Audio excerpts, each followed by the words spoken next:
한 주 동안도 평안하셨는지요? 오늘도 이렇게 줌 예배로 함께 모일 수 있어서 너무 감사합니다. 한 해가 지나고 이제 새해가 된 지 벌써 3주가 지났습니다. 여러 면으로 작년을 여러분이 결산하시면서 올해 새로운 계획들을 세우고 나가고 계시는 줄 압니다. 성경 읽기도 그렇고요. 또 오늘 저희 교회도 작년 한 해 동안 하나님이 저희 교회를 어떻게 돌봐주셨는지 재정 보고를 같이 하면서 나누기 원하고요. 또 여러분도 아마 각자 작년의 텍스에 대한 것들을 준비하고 계실 겁니다. 이런 시기에 오늘 이 헌금에 대한 부분을 저희가 또 이 말씀을 통해서 나누게 되어서 너무 감사하게 생각을 합니다. 몇 주 전 청년들과 대화 가운데 이 헌금 이야기가 나왔었습니다. 오늘 이 본문을 통해서 저희가 물질에 대해서도 이 성경적인 기준을 다시 한번 정리해 보면서 올해 한 해 재정적인 면으로도 하나님 앞에 잘 계획하시는 저와 여러분 되셨으면 좋겠습니다.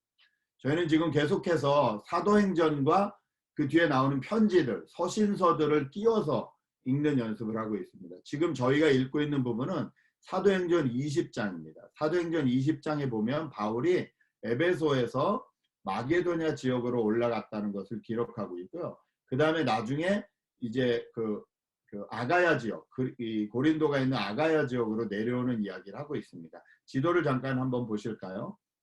지난주에 저희가 함께 봤던 지도인데요. 지도를 좀 보여주시면, 네, 3차 전도를 하고 있는데요. 에베소에서 고린도 전서를 썼습니다. 그리고 편지를 디모데에게 보냈지요. 그런데 고린도 전서를 쓰고도 풀리지 않는 문제들이 고린도에 있다는 걸 알고 점선으로 되어 있는 곳, 저기는 바울이 직접 다녀간 것입니다. 두 번째 방문을 했고, 두 번째 방문에서는 좀 화가 나서 방문을 했죠. 그리고 돌아오면서 뭐라 그랬냐면 내가 또 올 거다 그랬는데 돌아와서 생각하니까 자기가 가면 또 말의 실수가 많을 것 같아서 디도에게 편지를 써서 보냅니다. 그것을 저희는 성경에는 눈물로 쓴 편지라고 말을 합니다. 바울이 정말 눈물로 간절한 마음으로 고린도 교회를 생각하며 쓴 편지입니다. 그 편지는 지금 남아있지 않습니다. 그 디도 편에 그 편지를 보내고 디도를 기다리고 있다가 하나님의 뜻에 따라서 저 위쪽에 지금 디도라고 써있는 고린도 후서라고 써있는 지역, 저 지역이 마게도냐 지역인데요. 마게도냐 지역에 있는 빌립보 교회에서 디도를 만납니다. 디도가 고린도에서의 소식을 가지고 올라오죠. 그래서 고린도 교회 성도들이 어느 것에 대해서 오해를 하고 있는지 또 여러 가지 문제에 대해서 바울이 듣고 거기에 대한 답신을 보낸 것이 고린도 후서입니다. 그러므로 고린도의 바울은 적어도 3통의 편지를 보냈고요. 그 중에 남아있는 건 2통입니다. 그래서 고린도전서, 고린도후서. 지금 바울은 저 윗동네 빌립보에서 고린도후서를 썼다는 것과 그다음 사도행전 20장을 보시면 1절, 2절에 거기서 이제 사역을 하고 바울이 고린도 쪽, 지금 밑에 고린도라고 보이는데 저기가 아가야 지역이거든요. 아가야 지역으로 내려와서 3개월을 머물렀다. 그리스, 세 번역은 그리스라고 나옵니다. 저기가 지금 우리 지금 쓰고 있는 현 세계 지도에서는 그리스 지역이잖아요. 고린도가. 그리스 지역으로 내려와서 3개월을 머물렀다. 그 3개월을 머물르면서 쓴 편지가 로마서입니다. 다음 주부터는 로마서에 대해서 다루기로 하겠습니다.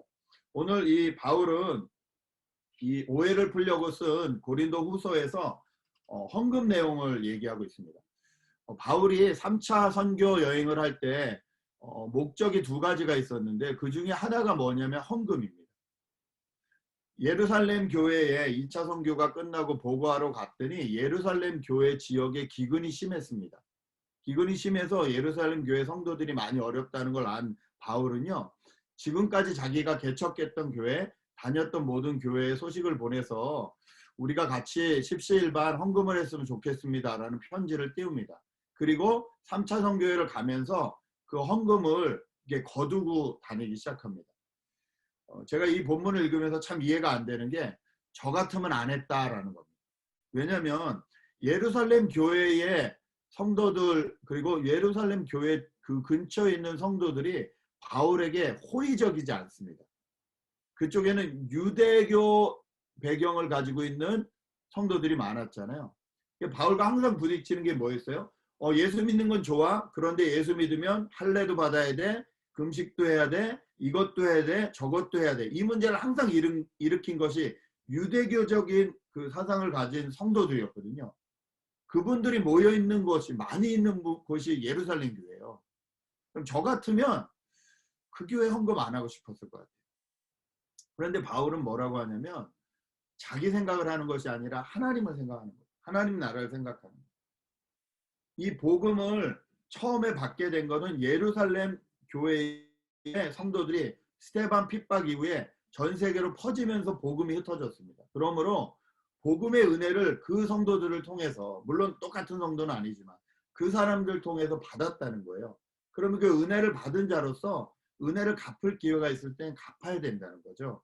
그래서 바울은 미리 헌금을 준비하십시오. 제가 마지막에는 세 번째 선교 때는 쭉 가서 헌금을 걷어서 예루살렘 교회 전달하는 역할을 하겠습니다. 혹시 같이 전달하고 싶은 분은 저하고 같이 가면 좋겠습니다. 이렇게 미리 연락을 해놨어요. 그리고 3차 전도 때 그 돌아다니면서 교회들을 격려하고 교회들이 잘 건강한가 볼 뿐만 아니라 약속한 헌금을 거두러 다닙니다. 근데 또 하나 문제는요. 고린도 교회하고 지금 사이가 안 좋잖아요. 고린도 교인들은 바울이 꾀죄죄한 게 싫었어요.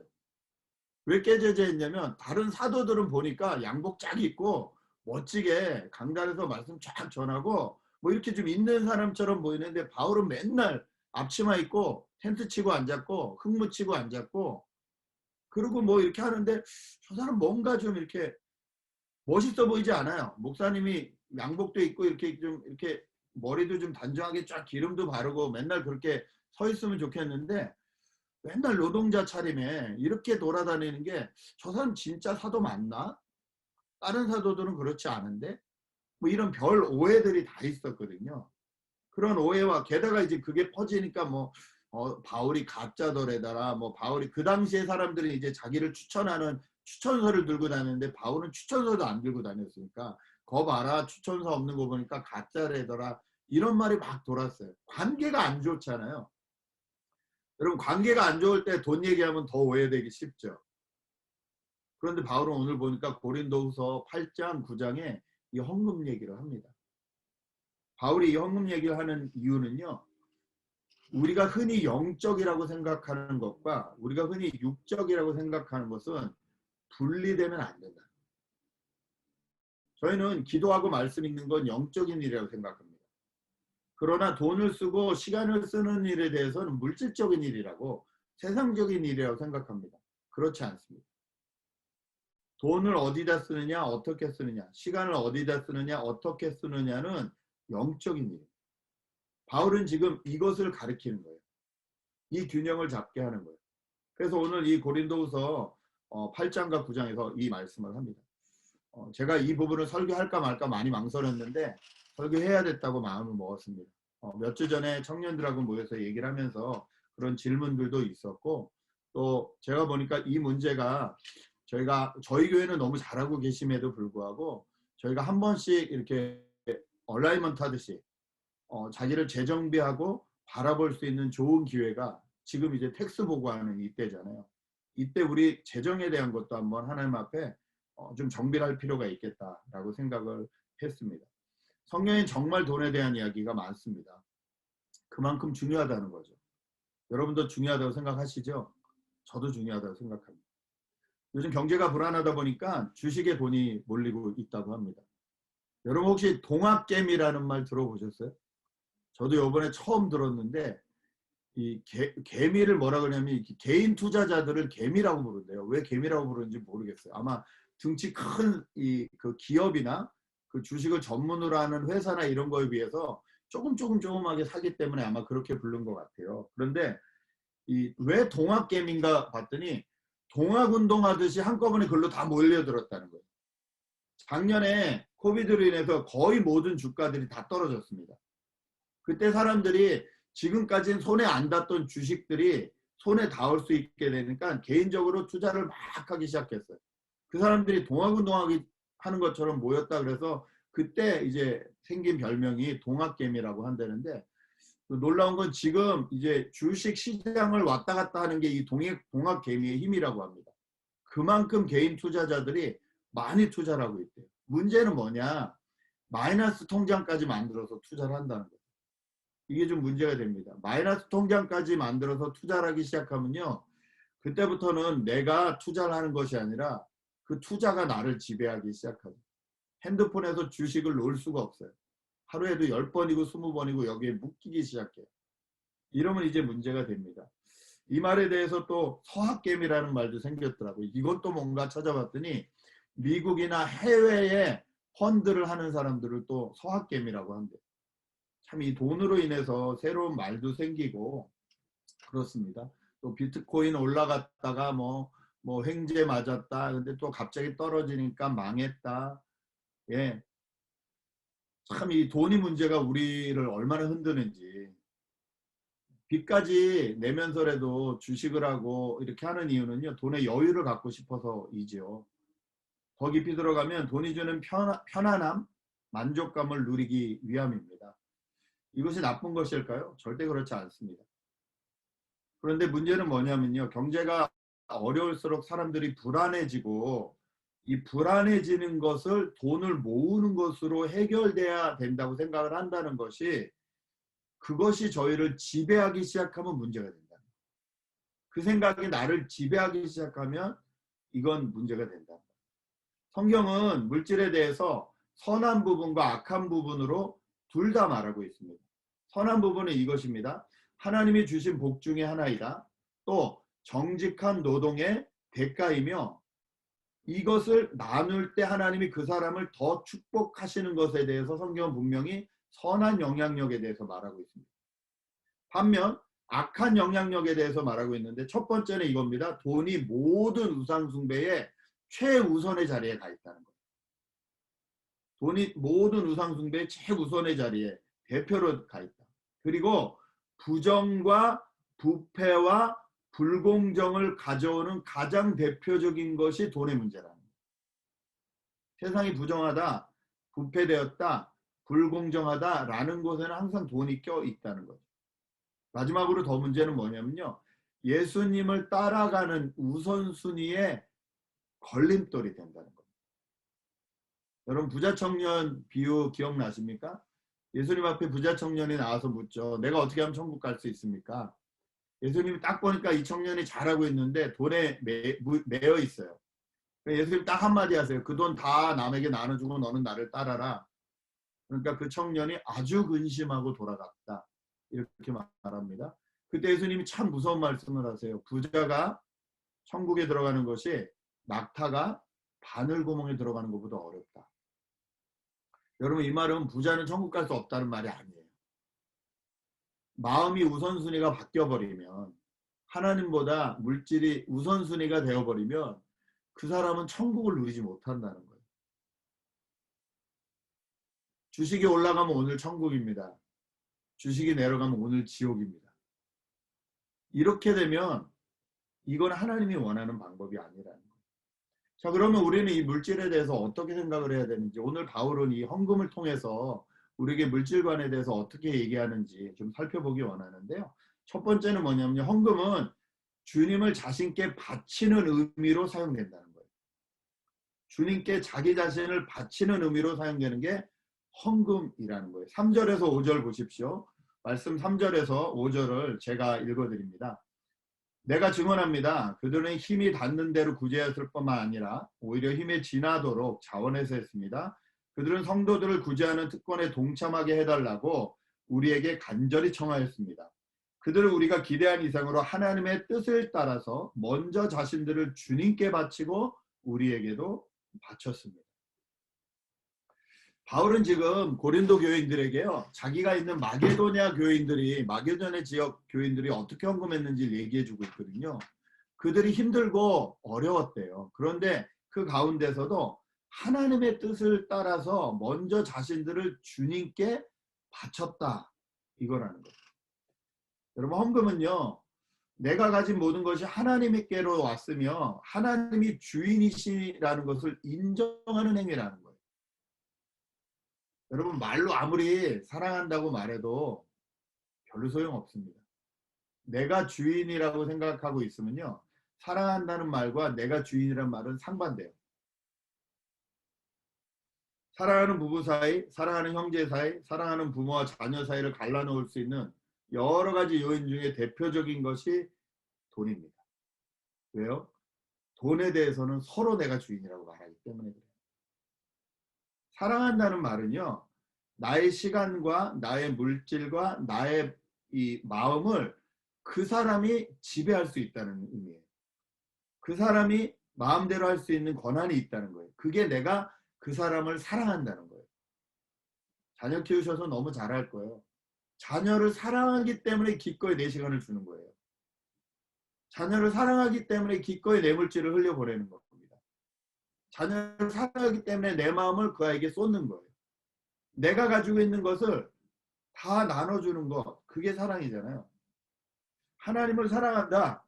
이건 철학적 표현이 아니라 하나님이 나의 시간과 나의 물질과 나의 마음과 나의 모든 것에 주인이시라는 것을 고백하는 행위가 헌금이라고 바울은 말하고 있는 거예요. 여러분의 돈은 여러분의 것이 아닙니다. 마치 여러분의 인생이 여러분의 것이 아닌 것처럼 말입니다. 저희는 저희 인생의 주인이 아니에요. 몇 번이나 말씀드리지만 저희 인생의 주인이라면 저희 마음대로 할 수 있어야 됩니다. 저희 인생이 저희 마음대로 되지 않습니다. 그러면 이제 알아야죠. 아, 주인이 아니구나. 예, 물질도 그렇습니다. 제 마음대로 되나요? 안 됩니다. 그럼 알아야죠. 아, 주인이 아니구나. 이거 내가 주인인 척 얘기했다가 잘못 주장했다가 내가 오히려 끌려갈 수 있겠구나. 이거 알아야 됩니다. 한국교회 참 헌금의 종류가 많습니다. 11조 감사헌금이 기본이고요. 생일헌금, 이사헌금, 뭐 별명 16개인가 있대요. 예, 교회가 그걸 만들었다면 저는 이거 잘못됐다 생각합니다. 그런데 분명히 처음엔 교회가 만든 게 아닐 거예요. 아마 그렇게 드린 성도님들이 계셨을 거예요. 내가 이사를 했는데 왜 헌금을 드릴까요? 내가 생일인데 왜 헌금을 드릴까요? 감사해서죠. 저는 그게 신앙인들이 내 모든 생활의 전 영역에 하나님이 함께 계신다는 표현이라고 생각합니다. 아니, 하나님을 저치하고 그래도요, 저희도 살면서 그렇게 살아요. 아, 오늘 생일인데 생일밥 좀 사. 그럼 친구들이 굳이 선물 안 줘도 생일밥 사지 않으세요? 저는 사는데요. 예, 생일밥 사라고 저한테 요즘 요구하는 분이 없는데 예, 얼마든지 삽니다. 아, 이사하면 집들이는 왜 할까요? 굳이 휴지 안 들고 와도 집들이에요. 나를 사랑하는 사람들과 함께 이 기쁨을 나누고 싶어서 하잖아요. 저희는 하나님 앞에 그런 마음으로 헌금을 한다면 이건 잘못된 게 아니라는 거예요. 저는 그렇게 사셨으면 좋겠고, 제가 도전받는 것 중에 어떤 분이 그러더라고요. 생일 기념으로 생일 이 헌금을 띄어서 그거는 매년 선교사님을 돕는 것에 쓴대. 도전이 됐습니다. 큰일이 있을 때 이사거나 뭘 할 때는요. 그때 일부의 금액을 띄어서 렌트비가 어려운 분들한테 돕는 걸로 결정을 하고 그렇게 사용한대요. 도전이 됐습니다. 이건 제가 따라갈 수 없는데 제가 진짜 존경하는 분은 그러더라고요. 차를 바꿀 때마다 선교사님 차를 한 대씩 사드렸다고 하더라고요. 제가 따라갈 수 없는 수준인데 저 수준이구나. 그렇게 생각을 했습니다. 그 마음으로 물질을 사용하는 사람에게 물질의 유혹이 있을까요? 저는 없다고 생각합니다. 두 번째 바울이 말하는 헌금은요. 기쁨의 진실한 표현이라는 것. 기쁨의 진실한 표현. 11절 12절 읽어드립니다. 그러므로 이제는 그 일을 완성하십시오. 여러분이 자원에서 시작할 때 보인 그 열성에 어울리게 여러분이 가지고 있는 것으로 그 일을 마무리 지어야 합니다. 기쁜 마음으로 각자의 형편에 맞게 바치면 하나님께서는 그것을 기쁘게 받으실 것입니다. 하나님께서는 없는 것까지 바치는 것을 바라지 않으십니다. 기쁜 마음으로 하는 것이 헌금이라는 거죠. 여러분 헌금하실 때 기쁘신가요? 아니면 아까우신가요? 아니면 세금처럼 담담하신가요? 저는 올해 여러분이 하나님 앞에 헌금할 때 기쁘셨으면 좋겠습니다. 아까도 말씀드렸듯이 사랑하는 사람을 위해서 돈을 쓰는 건 기쁜 일입니다. 사랑하는 사람을 위해서 물질을 쓰는 건 기쁜 일입니다. 꼭 기억하십시오. 하나님은 물질의 양을 보지 않으세요. 그런데 그 물질을 드리는 마음은 보세요. 제가 헌금할 때 제 기준으로 가지고 있는 기준이 하나 있습니다. 그게 뭐냐면 제가 부모님한테 용돈을 드릴 때 혹은 내 자식이 나한테 용돈을 줄 때 자기 거 다 쓰고 나머지 중에 그냥 안 드리긴 좀 그러니까 쓱 100불 드리면서 아버지 쓰세요 라는 게 좋은지, 아니면 얼마를 벌든지 상관없이 먼저 아버지 목이라고 생각하고 띄워놓고 그걸 드리고 그 다음에 좀 힘들지만 그 조정을 좀 잘해서 살아보려는 그 자식이 이쁜지. 여러분 어느 쪽이 이쁘십니까? 저는 무조건 후자입니다. 저는 하나님 앞에 그 마음으로 헌금하는 게 맞다고 생각해요.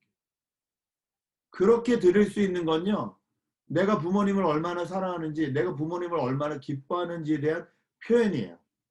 더 드릴수록 더 기뻐요. 이건 확실합니다. 아니 부모가 나한테 해준 것도 없는데 이거 오해하는 거예요. 지난주에 저희 자녀랑 이 돈 문제에 대해서 이야기할 일이 있었습니다. 돈 문제에 대해서 쭉 얘기하다가 제가 가르쳤습니다. 뭐를 가르쳤냐면 부모님하고 하나님 앞에서는 계산 두드리는 거 아니야. 제가 가르쳤어요. 여러분 정상적인 부모는요, 하나라도 더 주고 싶어 합니다. 그 부모님 앞에, 그 하나님 앞에 계산 두드리는 건 방법이 아닙니다. 생명을 주신 분 앞에 계산을 두드린다니요. 오늘이 불안한 이 세상에서 내일까지 내가 살 수 있는지 없는지는 모르는 이 세상에서 오늘도 나에게 살아갈 힘과 평안을 주시는 그 하나님 앞에 계산을 두드린다니요. 그건 진짜 어불성설입니다. 천재 만물의 주인이신 그 하나님 앞에 내가 하나님의 일에 조금이라도 동참을 할 수 있다면 그것이 베네핏이고 정말 기쁨이고 하나님께 영광이라고 생각합니다. 올 한 해 이 재정면에서도 기쁨을 많이 누리시는 저와 여러분 되셨으면 좋겠습니다. 마지막으로요, 바울은 이 헌금이 하나님이 이 세상에 평형을 이루게 하시는 방법이라고 말씀하세요. 이 세상이 똑같이 이 꼴이 될 수는 없습니다. 그러나 많이 기울어져 있는 이 세상을 조금이라도 같아질 수 있게 만드는 방법이라는 거예요. 13절 15절입니다. 나는 다른 사람들을 편안하게 하고 그 대신에 여러분을 괴롭게 하려는 것이 아니라 평형을 이루려고 하는 것입니다. 지금 여러분의 넉넉한 살림이 그들의 궁핍을 채워주면 그들의 살림이 넉넉해질 때 그들이 여러분의 궁핍을 채워줄 수 있을 것입니다. 이렇게 하여 평형이 이루어지는 것입니다. 이것은 성경에 기록하기를 많이 거둔 사람도 남지 아니하고 적게 거둔 사람도 모자라지 아니하였다 한 것과 같습니다. 이 15절에 나오는 많이 거둔 사람도 남지 않고 적게 거둔 사람도 모자라지 않는다는 것은 출애굽할 때의 만나 사건을 말하는 거죠. 많이 욕심낸다고 그날 지나면 그 다음날 먹을 수 있느냐? 아니요, 다 썩어버렸습니다. 하나님께서는 이 균형을 이루는 방법, 평형을 이루는 방법으로 헌금에 대해서 말씀하시는 거죠. 세상은요, 돈이 없는 쪽에서 있는 쪽으로 점점 빨려 들어가고 있습니다. 그 속도는 점점 빨라지고 있습니다. 이것은 순리적이지 않습니다. 원래 물도요, 높은 곳에서 낮은 곳으로 흘러야 되거든요. 근데 이상하게 돈만은 낮은 곳에서 높은 곳으로 빨려 들어가요. 공기청소기에 흡수되듯이 빨려 들어가요.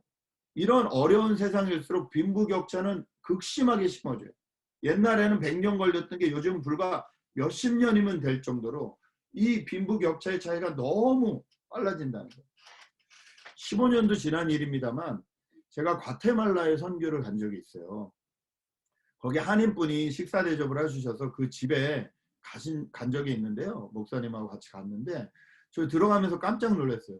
어디 무슨 공공기관 들어가는 줄 알았어요. 담이 한 3m 정도 되고 그 들어가는 게이트에 다 경비들이 서서 한 사람 한 사람 차마다 검문을 해요. 그리고 들어가는 거예요. 그래서 아니 어디 가냐고 그랬더니 집에 간대요. 그 검문서에 써 있는 사람은 장총을 들고 서 있었어요. 무장을 하고. 왜 그러냐니까 이 나라가 너무 빈부 차이가 심하고 한국 사람은 돈이 많다는 것이 깔려 있기 때문에 그냥 일반적으로 집에 살면 반드시 털린다는 거예요. 털리는 것만 끝나지 않고 그걸로 인해서 생명을 잃은 사람들이 많기 때문에 어쩔 수 없이 이런 게이트 단지에 살 수밖에 없다. 제가 그 말을 듣고 되게 안타까웠습니다. 그런데 그 일이 미국에서 일어나지 말라는 법이 있을까요? 여러분, 렌트비를 못 내서 지금 집에서 쫓겨나게 된 사람들을 보호하기 위해서 법이 계속 막고 있습니다. 12월 달이었다가 1월 말이었다가 이제 지금 2월 말까지 막고 있대요. 이거 언제까지 막을 수 있을까요? 렌트를 빌려준 사람들도 은행에서 돈을 빌려서 렌트를 준 거기 때문에 계속 그 사람들한테 돈을 받지 말라고 말할 수 없잖아요. 이 문제가 심각합니다. 이런 문제를 조정하기 위해서 지금 뭐 나라에서는 돈을 찍어내고 뭐 1200불 주던 걸 뭐 2000불을 더 준다 막 이러는데 여러분 알다시피 이거 다 저희 세금이에요. 지금 받아서 좋을지 모르지만 우리 세대 아니면 우리 다음 세대들이 다 갚아야 될 돈이에요. 그냥 찍어내는 돈이 어디 있겠습니까? 지금은 숨을 돌려야 되니까 그렇게 할지 모르겠지만 근데 오히려 저희가 사는 이 세상에서는 이 부정과 불공정의 세상이라는 거예요. 이런 세상을 조금이라도 하나님의 뜻에 맞게 잡는 방법 중에 하나가 헌금이라는 거예요. 그리고 이 헌금이 사회적인 제도로 들어간 것이 바로 복지라는 겁니다. 그래서 캐나다나 이런 나라에 가면 월급의 반 이상을 세금으로 가져간대죠. 그 사람들은 불만 없습니다. 왜냐하면 요즘처럼 실업자가 되면요 1년간 놀아도 괜찮아요. 그때 낸 세금으로 계속 받는 거예요. 그러니까 당장 내가 집 앞에 쫓겨나서 내 가족이 굶어 죽어야 된다는 불안감이 있질 않는 거예요. 하나님이 이걸 헌금의 문제로 이야기하셨고 이것을 사회적으로 적용한 것이 복지나 이런 문제라는 거죠. 무조건 퍼주는 것이 그럼 좋은 것이냐? 절대 아니죠. 그러나 분명한 건요. 우리가 하나님 앞에 드리는 헌금을 올바른 용도로 잘 드리고 잘 사용하면요. 적어도 우리 주위에 균형을 잡는 일에 사용할 수 있다는 거죠. 요즘 성경 읽기 하고 있는데 한 형제가 잠언을 읽고 이런 나눔을 했습니다. 잠언을 읽다 보니까 주변에 캐시를 받고 일하면서 보고는 수입이 없는 걸로 보고를 해서 일일이 신고까지 해서 실업수당까지 1600불씩 받는 사람을 보니까 상대적 박탈감이 생겼대요. 나는 죽으라고 세금 보고 다 하고 일해도 손해 지는 게 요만큼인데 저 사람은 캐시 받고 일하면서 세금 보고 안 하고 돈 안 번나 그러고 일일이 해서 매달 1600불씩 더 받고 아 요즘 부자 됐다고 말하는 걸 보니까 나는 왜 이러고 살지? 나도 그냥 캐시를 돌려달라 그러고 그리고 세금 안 내고 이렇게 살까라는 상대적 박탈감이 생겼다는 거예요. 그런데 감사하게 말씀을 보니까 악한 자가 꾀일지라도 따르지 말고 세상 사람들이 다 그렇게 살아도 중심을 지키는 것이 맞다는 하나님의 말씀이 있어서 이 말씀 붙잡고 몸부림치려고 한다고 그렇게 간증을 해 주었습니다. 여러분 돈은 중립적인 거거든요. 사람들이 이 돈에 자꾸 힘을 실어주면 돈이 우리를 다스리려고 합니다. 그리고 신의 자리에까지 올라가려고 합니다. 이럴 때 돈이 원래 있던 돈의 자리로 내려올 수 있게 해주는 것이 있는데 그것이 바로 헌금이고 나눔이라고 바울은 저희에게 가르쳐 주고 있습니다. 정말 힘들고 어려울 때 박탈감과 불안감이 오는데 말씀대로 사는 공동체를 통해서 이 박탈감과 불안감을 해소할 수 있다면 아무리 어려운 일이 있어도 나에게 공동체가 있다. 이 안정감이 있다면 저희는 어려운 상황 가운데서 다시 한번 희망을 갖고 일어날 수 있게 됩니다. 하나님의 사랑과 하나님의 돌보심을 구체적으로 경험할 수 있게 되는 것이 헌금을 통한 공동체의 사랑이라는 거예요. 성경에 참 재미있는 말이 있습니다. 전도서 11장 1절에서 2절을 보니까요. 너는 내 떡을 물 위에 던져라. 여러 날 후에 도로 찾으리라. 7에게나 8에게 나눠줄지어다.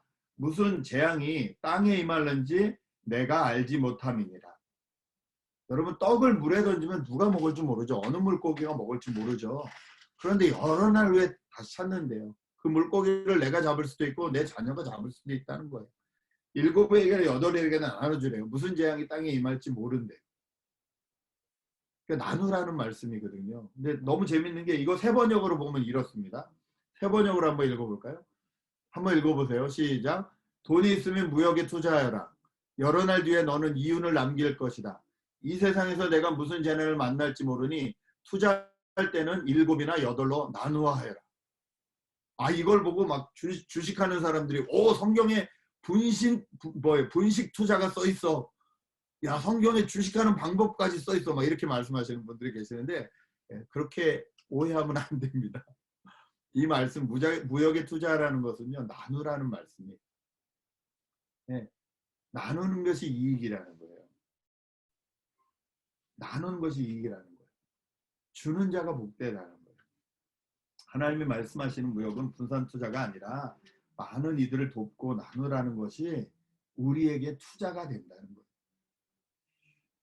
조금 뒤에 재정 보고 드리겠지만 작년 한 해 여러분 그렇게 살아주셔서 교회를 맡고 있는 목사로서는 너무 감사했습니다. 올 한 해도 우리의 모든 것의 주인이 되시는 하나님 앞에 우리의 신앙을 고백하며 살았으면 좋겠습니다. 우리에게 가장 유혹이 심할 수 있는, 그리고 가장 현실적으로 많이 다가오는 이 물질 부분에서도 하나님이 주인이시고 우리의 기쁨이 되시고, 그리고 이것을 통해서 기울어진 세상을 조금이라도 하나님의 뜻대로 균형을 이룰 수 있는 일에 그렇게 쓰임 받으시는, 동참하시는 저와 여러분 되셨으면 좋겠습니다. 시간 말씀 기억하면서 잠깐 같이 기도했으면 좋겠습니다. 작년 한 해 하나님의 은혜로 살았습니다. 제가 너무 감사한 게, 나중에도 말씀드리겠지만 코로나로 너무 힘들고 어려웠는데도 실직을 해가지고 계속 오랫동안 일을 못 하시는 분들이 그렇게 많지는 않으셨어요. 잠깐 있으셨지만 또 회복이 되셨고 조금적으로 줄긴 했지만 그래도 최선을 다해서 사셨다는 것을, 또 하나님이 축복하셨다는 것을 알 수 있었습니다. 그 은혜를 주신 하나님이 올 한 해도 저희를 붙들어 주실 줄 믿습니다. 하나님 앞에 살아드리는 저희가 되게 해달라고 잠깐 말씀 기억하면서 통성으로 기도했으면 좋겠습니다. 같이 기도하시겠습니다. 고마우신 아버지 하나님, 주여 하나님 앞에 믿음으로 주님 살 수 있게 도와주시고, 주여 하나님 앞에 살아드리게, 하나님의 주인이심을 우리의 모든 것을 통하여 고백할 수 있도록 도와주십시오. 주님 앞에 나갑니다. 주님,